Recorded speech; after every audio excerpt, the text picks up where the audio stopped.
এইটো হিতাধিকাৰী এটা সন্মিলন বিটিচিৰ বিভিন্ন আঁচনি পোৱা বিটিচিৰ বিভিন্ন আঁচনি পোৱা সকলক মাতা হৈছে। এটা খুব বৃহৎ এটা সমাৱেশ হ'ল হিতাধিকাৰী আৰু চালবাৰী যিটো দেখিছোঁ যে অন্যান্য ঠাইত যিমান এনেকৈ সমাৱেশ হৈছে তাতকৈ ডাঙৰ। তো ইয়াৰ পৰা বুজা যায় যে যিসকল আঁচনিবোৰ বিটিচিয়ে দিছে এইটো লৈ পেলাই জনগণৰ ৰাইজে সুখী আৰু যথেষ্ট জনপ্ৰিয়তা বাঢ়িছে প্ৰমোদ বড়ো চৰকাৰ। যোৱাকালি ৰঞ্জিত দাসে কৈছে এইবাৰ বিটিচিত খালবাৰী পৰিষদে সংসদীয় হ'ব, বিজেপিৰ পৰা প্ৰিয়ম্পাত দিয়া হ'ব বুলি কৈছে। কি দিয়া হৈছে পুৰা দিব বিজেপিৰ পৰা যিজন জিকিব। নাই, এইটোতো তেওঁ বিজেপি হৈ মন্ত্ৰী হিচাপে নহয়, বিজেপি হৈ ইয়াত আহিছে আৰু বিজেপি দলৰ এজেণ্ডাত হোৱাৰ অধিকাৰ তেওঁৰ আছে। কিন্তু কমেও মিনিমামত 25টা সমষ্টি আমি জিকিব গৈ আছোঁ UPPL অকলে। আৰু তাৰ মাজত আমাৰ এলায়েন্সটো আৰু ষ্টেটত আছে, দিল্লীত আছে, কিন্তু বিটিআৰত বৰ্তমান যিহেতু তেওঁলোকেও অকলে অকলে খেলিবলৈ ইচ্ছা প্ৰকাশ কৰিছে, তো আমিও অকলে অকলে খেলিবলৈ আগবাঢ়ি গৈ আছোঁ। 25টা আমি চিট যাম আৰু দিয়া নিদিয়া সেই সময়ত যোনে চিফ হ'ব তাৰ ডিছক্ৰিপশ্যন হয়। তো এইটো আমি আগতীয়াকৈ, কিন্তু বিটিচিত বৰ্তমান পৰিস্থিতিত যিটো এটা দেখিবলৈ পাইছোঁ যে কেডাৰ ভিত্তিক UPPL দল এটা গঠন কৰিছে, হেজাৰ হেজাৰ মেম্বাৰশ্বিপ অলৰেডি হৈ গ'ল। এটা ব্লগৰ অধীনত 22,000 23,000কেই এটা ফেমিলি চেঞ্চাছত আহি গৈছে।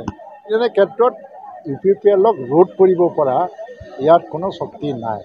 বৰঘৰ আমি সাজিছোঁ, বিটিআৰটো আমি নিৰ্মাণ কৰিলোঁ BTC, নহয় জানো? ইয়াৰ সম্পূৰ্ণ হোৱাৰ প্ৰক্ৰিয়া এতিয়াও বাকী আছে, এইটো আমিয়ে কৰিব লাগিব, বেলেগে কৰিব নোৱাৰে। সেইকাৰণে কি আমি কাৰোবাৰ লগত কোনোবা সময়ত বন্ধুত্ব কৰিছোঁ বা এটা ভাল ভাৱ ৰক্ষা কৰিছোঁ, সেই বুলি আমি বৰঘৰৰ যিটো নিৰ্মাণৰ প্ৰক্ৰিয়া সেইটো সম্পূৰ্ণ হোৱালৈকে আমিয়ে কৰিম। আমি আনক এৰি নিদিওঁ এই দায়িত্বটো, এই কামটো আমিয়ে কৰিম সম্পূৰ্ণ হোৱালৈকে।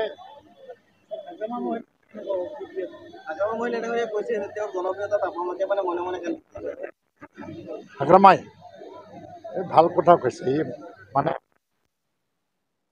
ৰাজনীতিতকৈ মানে ডাঙৰ এনে আমোদকাৰী বা আমোদ দিয়া মানুহে শুনি পেলাই হাঁহিবলৈ মন যায় আৰু। তো এনেকুৱা মানুহো লাগে ৰাজনীতিত, ইণ্টাৰেষ্টিং হৈ যায়। কাৰণ কি মই বেলেগ কওঁ, তেওঁ মানে আকৌ এই সেইদিনা এটা শাৰীৰিক সমস্যা হৈ পেলাই চিকিৎসাধীন হৈ আছিলে, এতিয়া ভাল হৈ আছে। সোনকালে সুস্থ হওক আৰু সুস্থ শৰীৰে এই নিৰ্বাচনত নামি যাওক।